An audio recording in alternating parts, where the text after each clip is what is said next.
All right, I am Dr. Holland Meyer with the WellnessDrNetwork, and today we have a guest, Dr. Jason Bradley. Thanks for joining us today. Hey, thanks for having me on. I totally appreciate it. You bet. Thanks for your time and just pouring into the public.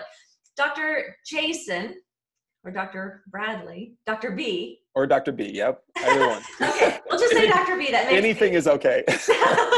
So Dr. B, he's in Iowa, but he has a unique style of practice. He is a functional medicine practitioner. We actually practice quite similarly and see very similar patients.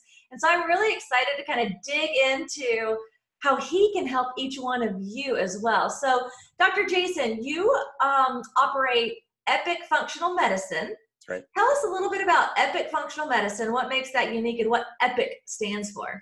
Oh yeah, for sure. So, first of all, I love functional medicine, and I think it is the medicine of the future, and it's the medicine of getting to the root causes of chronic illnesses and chronic symptoms. And we've taken a unique approach, I think, at E.P.I.C. E.P.I.C is actually an acronym that stands for Empowering the Person to Impact the Community. I love that. I know, I wish I was the one that came up with it, right? But it's brilliant. And as soon as Rachel gave it to me, I'm like, you're just, that's my wife, Rachel. Your wife is a genius. She is a genius. She's always two clicks ahead of me in everything, But nonetheless, we really do focus on empowerment. So part of our process, part of our methodology is not only, getting to those root causes, but, helping to educate our clients, and certainly doing our community outreach with that educational component of, hey, here's what you need to know to reclaim your health and reclaim your happiness and take back your life. Right. Here's what it means for you chemically. Here's what it looks like for your lifestyle, your genetics, your environment, your psychosocial relationships, and really empowering folks to be in charge of their own health, so that they don't have to suffer anymore. Awesome. I think you're the male version of me, because your empowerment, and I'm like, let's take ownership, which is kind of cross meaning on that. So I know, before we get into how you can help us and kind of give us some information that we can implement immediately, I want to know your journey, because I only know a tiny bit of your personal health journey and kind of what got you into all of this. Yeah, so it's interesting. I am one of those freaks in functional medicine that really has never practiced anything but functional medicine. So just to age me a little bit, I know I have a face for radio, as they say, but probably close to 25 years ago, I was walking around here in Iowa City. I hadn't quite graduated yet with my first doctorate degree, and I wasn't licensed yet. And I walked past a seminar that said, what was it? Novel biomarkers in gastrointestinal testing, or something like that. Okay. And it was by Dr. David Brady from University of Bridgeport. And I walked in there, and I decided one of two things or both. Either that guy's crazy, or they're not teaching us what we need to know in laboratory medicine. And I've always been fascinated with laboratory medicine, but it really got me, really turned on. And I started, at that point, I didn't even know what functional medicine was. I hadn't heard of it. Mm-hmm. But I, drank that Kool-Aid and started running with it, and, soon found the functional medicine folks. And, even before I was licensed, had started with that certification, all that additional training. And really, at that point, didn't know anything other than I was in chiropractic school and had, like I said, just graduated and getting licensed. But really from the get-go, I'd been practicing functional medicine. However, still being, young and I will say green and whatever that means, and still learning, so to speak.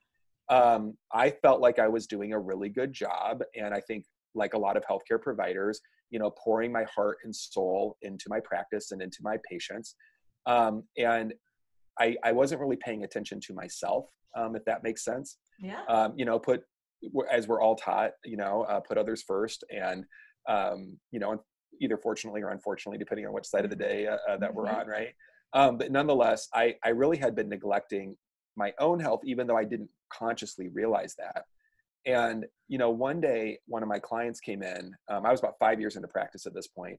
One of my clients came in named Joe. He's still my client to this day. I love him and his wife, Julia. And Joe grabbed a hold of me and said, "Doc, listen, I love you, man. You have changed my life. You've improved my health, my wife's health, and our family. but have you looked in the mirror lately? I mean, I'm worried about you. You don't look good.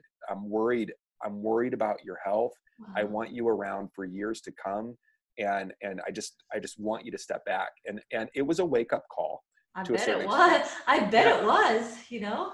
It really was. And I did step back, and I realized, I mean, it was kind of like a sudden wake up call, so to So speak. what were you overweight? Yeah. Were Oh your yeah, eyes absolutely. sunken in because Yeah. you're exhausted? Keep going. Like, Keep going. Yep. okay, and Yep. fatigued and Yeah. Yeah. So the hormones reality, off. Yeah. was I weighed 275 pounds. And listen, I'm not a bodybuilder. I'm 5'10". I'm 5'10". So that was not muscle mass, 5'10", Yeah. not an exercise person, Nope. or Nope. Nope. but 275, almost 300 275. pounds at 5'10". Okay. Yeah, 275. Just to clear up though, I weighed in this morning at 161, so I'm feeling pretty good about that. All right. Well, You know? congratulations. Yeah. So would you say in your health journey, so you started functional medicine because you had the brains for it. You knew it made sense. You were changing people's lives. Meanwhile, your health was on a downhill spiral very fast. Yeah. The patient basically shook you awake. Yep. You know, you woke. And Yeah. then did you start utilizing your own tools into your life? Was Well, there just something that clicked it in actually your headspace? got worse, to be honest. So what happened was I stepped back and I started realizing, I mean, because it was an awakening. You know, I had been asleep at the wheel, so to speak, and I was given good advice. But when I thought about my life, I would, I'm just going to describe my day. Yeah. I would wake up whenever my alarm would go off, 6 a.m. And I would have to psych myself up to get out of bed, knowing that I had a whole day in front of me. And I was already calculating how many hours until I could get back into bed and go to sleep. I'm going to interrupt you because Sure. so many people can relate to that. You know, you wake up and you feel defeated before you Yeah. ever get out the door. It's like, my feet aren't even on the floor. I mean, I'm defeated before my feet were hitting the floor. Yeah. And I would stand up and I had body aches and pains. Like I said, 275 pounds.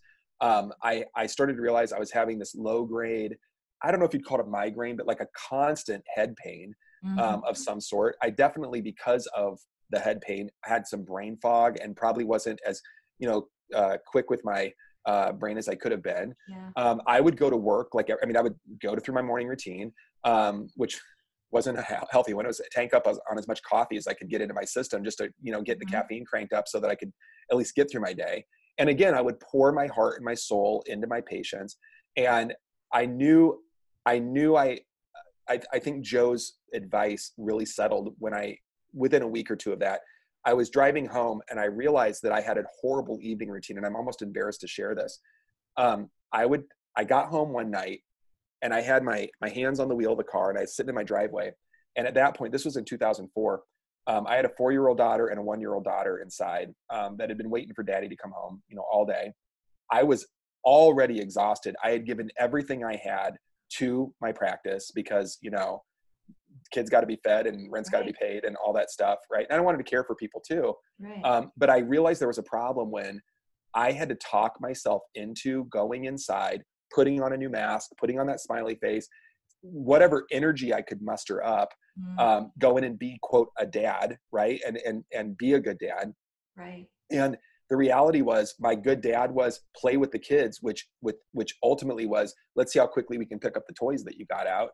I would rush to feed them. I would get them bathed, get them in bed, read to them, lights out so that I could try to get in bed by 8. It was a mad rush between 5, 6 o'clock to 8 o'clock so that I could just get back in bed, try to get 10 hours of sleep and pray to God that the next day was going to be better.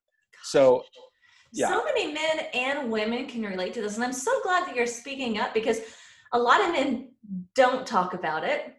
And that's just the way it is. And one thing I did not hear about your afternoon, because you probably have nothing left in the tank to give your spouse. Oh, no. In fact, funny that you should mention that. I got a divorce. My entire marriage fell apart here too.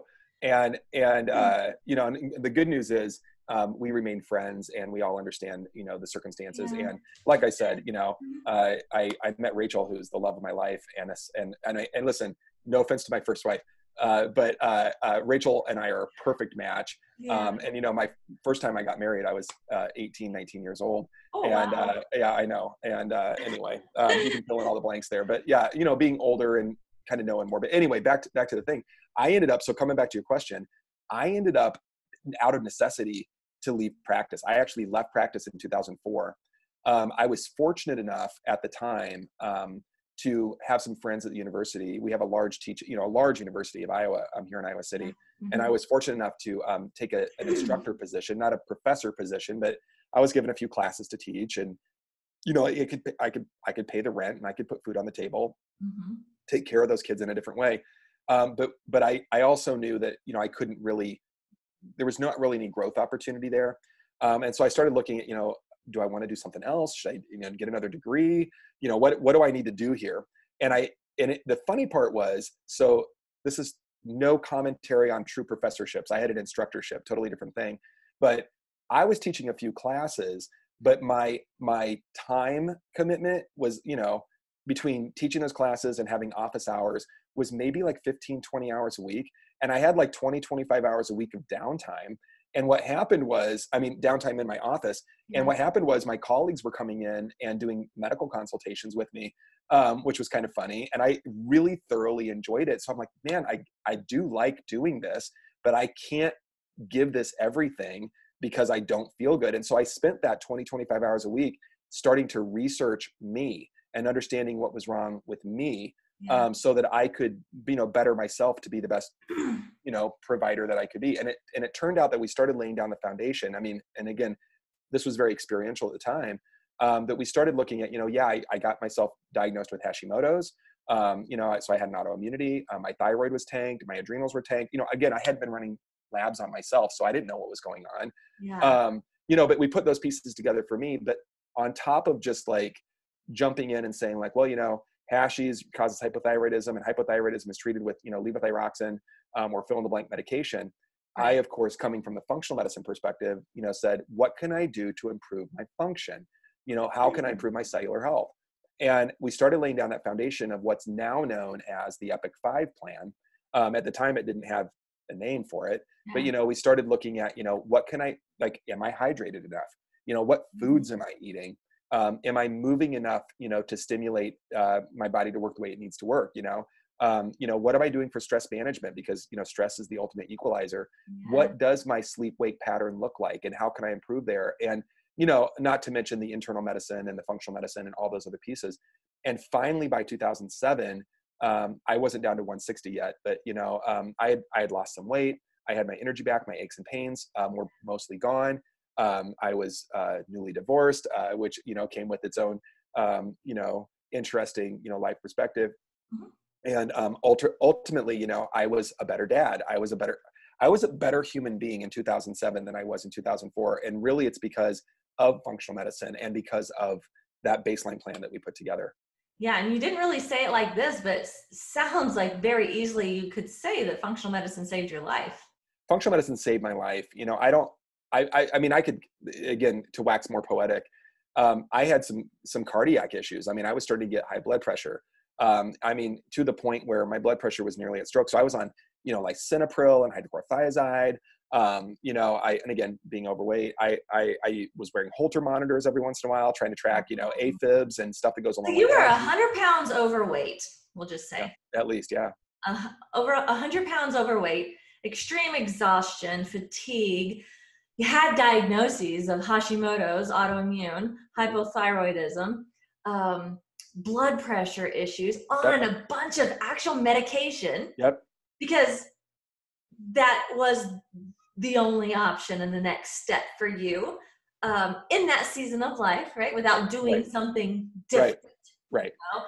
That is the typical approach. And for so many people listening in, that's where they're at right now. Or they've started doing some lifestyle things on their own and they're feeling better, but they don't know how to kind of bridge the gap to either get off the medication or have good days. Like the days aren't as bad, but I don't really have great days. Right.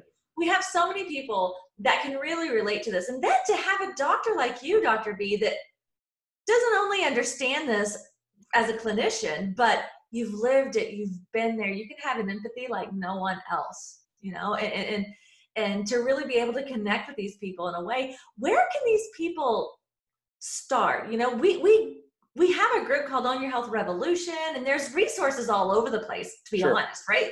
The internet is actually, the problem is it gets quite confusing Right. on what to do. And you and I, we love customization for these people. Right.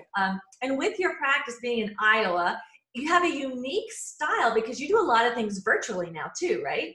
Yeah, that's right. In fact, as of the end of this month, so what are we, 15 days away, or not even, at the end of December, we're actually closing our brick and mortar, just because the overwhelming majority of my clients, even, this is interesting, even the ones that are local, I just meet over video with them. So we serve people locally, around the state, even out of state, and even out of country. We have an odd little following in the UK territories. And I think it's because, again, we know people, and then they refer people, and then those people refer people. And that's just the way things go. Cool. That makes access so much greater too. And I cannot even tell you guys how amazing he is as a doctor. So you have the access. You're welcome. And he didn't pay me to say that either. So, and then also one thing I like is that, so you act as a consultant. You consult these people on physiology, education, giving them tools and techniques and stuff to implement into their lives. But you also work with a nurse practitioner to take care of the medical conversations. Yeah, because, just like me, when I said I went on lisinopril, my blood pressure was at stroke level. I mean, it was over 200 and over 160. I mean, it was scary, scary stuff. And, I'm not saying there's not a natural way to bring that down quickly. However, I think there's a time and a place for medicine. And I think that you and I have the same perspective, where it's what can we do with lifestyle? Then what can we do with maybe natural medicines, botanical medicines, nutritional medicines, all those pieces. And then way down on the other end of the spectrum is medical intervention, surgical intervention, as a kind of a last resort. And unfortunately, myself included, even knowing everything that I knew, I think a lot of people jump in at the medical end, either because of one of two things. We either let ourselves go, and don't intervene early enough, or we don't know any better, So what I like about working with my nurse practitioner is that when people have those more urgent, medical diagnoses needs, and I always tell people, I don't treat a diagnosis, I am doing systems physiology and just improving function. But when, I'm also trained in diagnosis, right? So when people have a medical diagnosis and a medical need, I just refer them over to Gwen, and then she has her medical consult and, can guide them appropriately.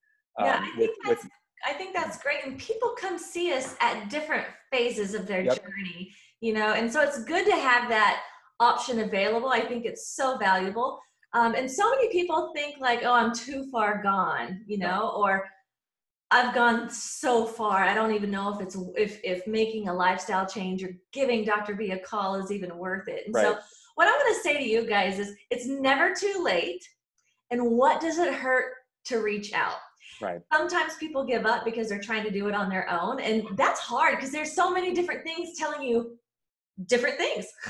You can do a Google search and from two credible sources say, absolutely do this thing, it's going to help. And then the other source, absolutely just as credible, say, absolutely do not do that thing because it's going to hurt you. And it's frustrating. And I think people feel lost with Dr. Google.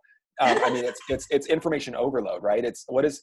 Rachel calls it decision-making fatigue, where, I mean, there's so many options these days.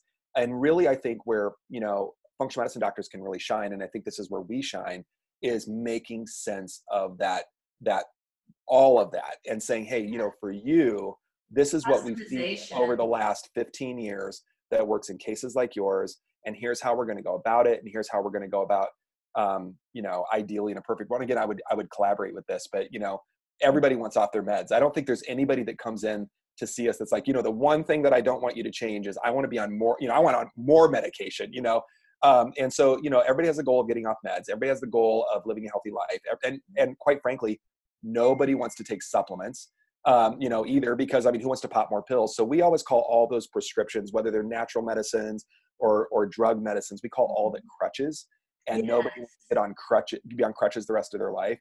So when we're working with folks, we're looking at that holism of the person again, from their internal chemistry, their genetics, environment, psychosocial, all of those pieces, putting together that foundation so that their body has a fighting chance to get off the supplements, to get off the medications that I call that the fragile house of cards, right? God forbid, you know, if you forget to take your fill in the blank on the morning and then your whole day is screwed, you know?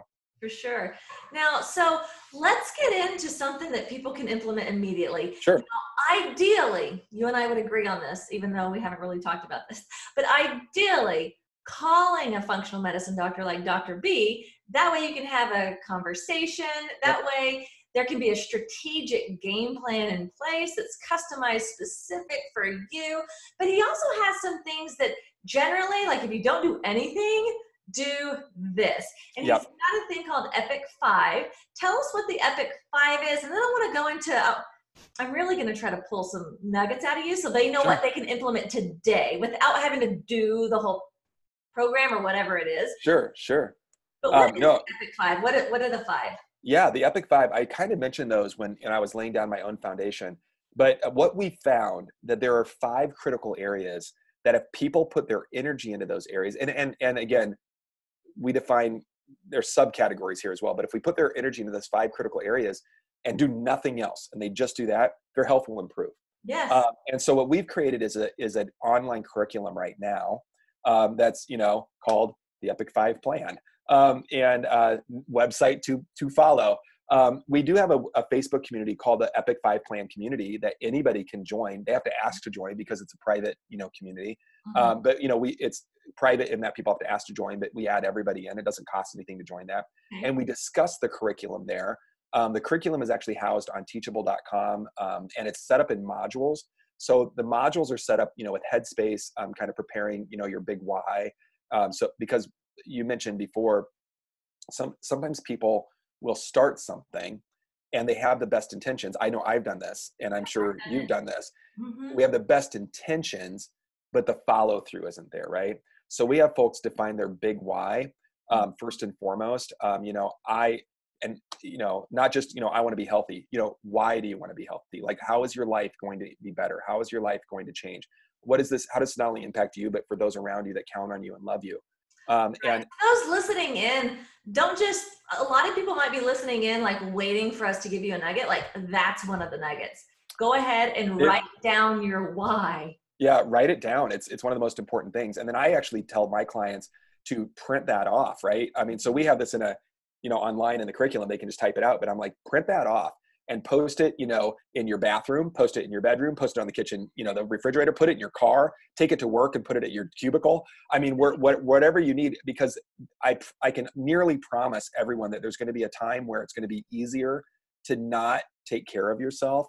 And I tell people at that point, pull out that big why and read it. I tell some of my clients, I tell them, read it out loud every morning, read it out loud every night.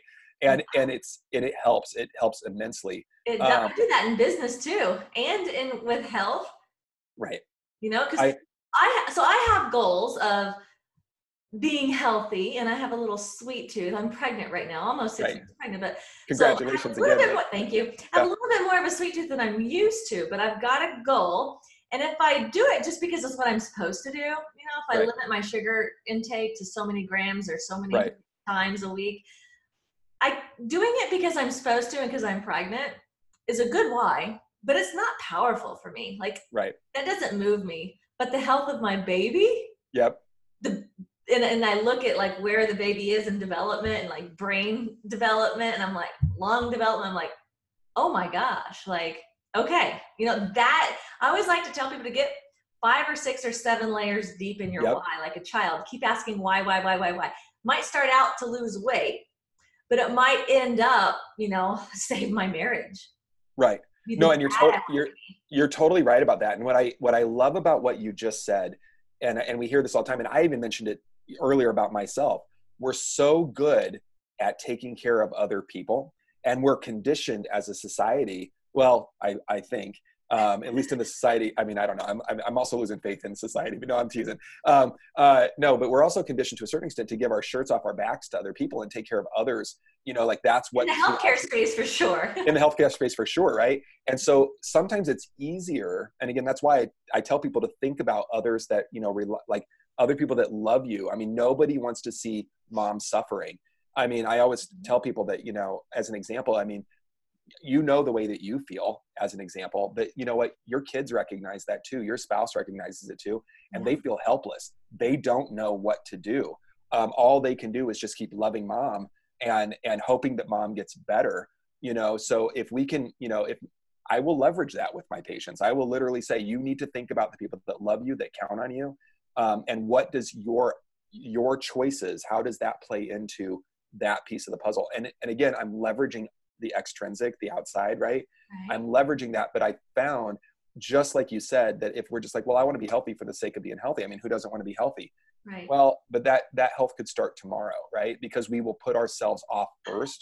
I've been guilty of starting tomorrow or next week or on Monday or Monday or Sunday or whatever day, right? And the reality, or after, you know, January 1st, I mean, it's coming right up, right? You know, new year.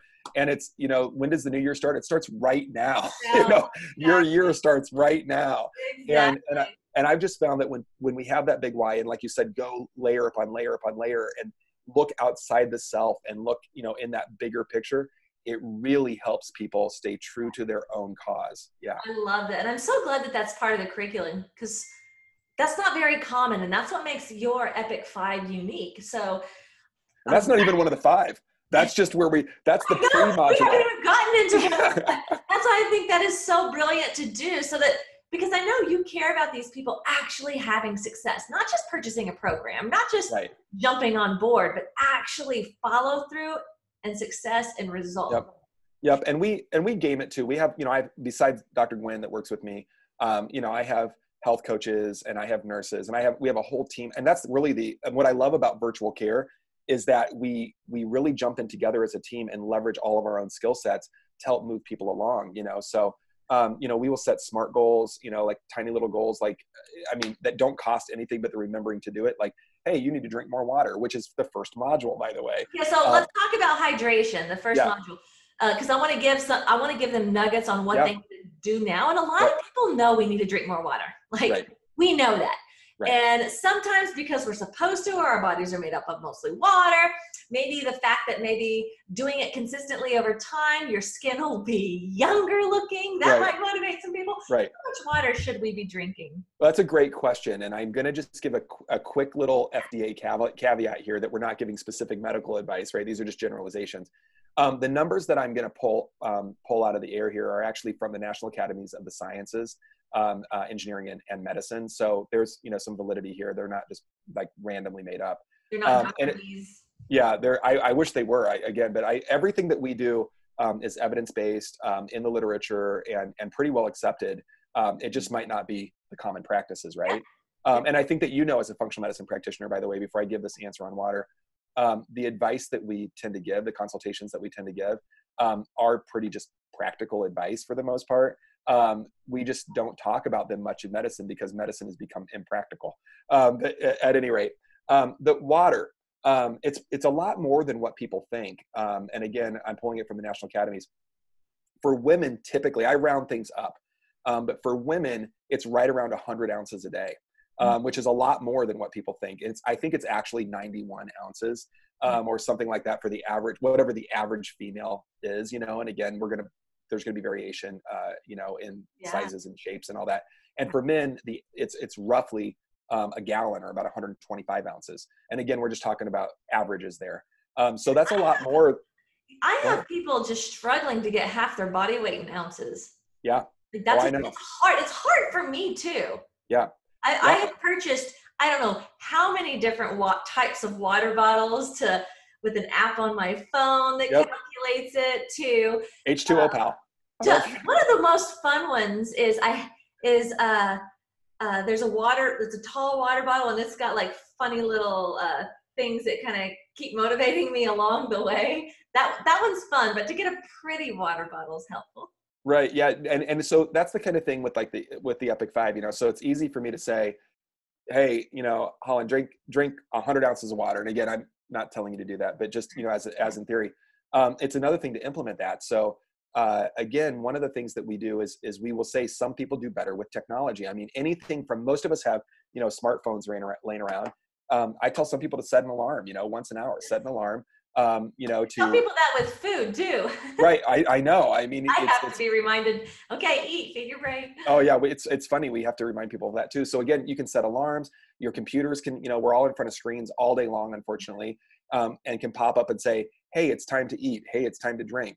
And the other like little strategies, like you said, there are not just smartphone apps, but there's also smart water bottles, right?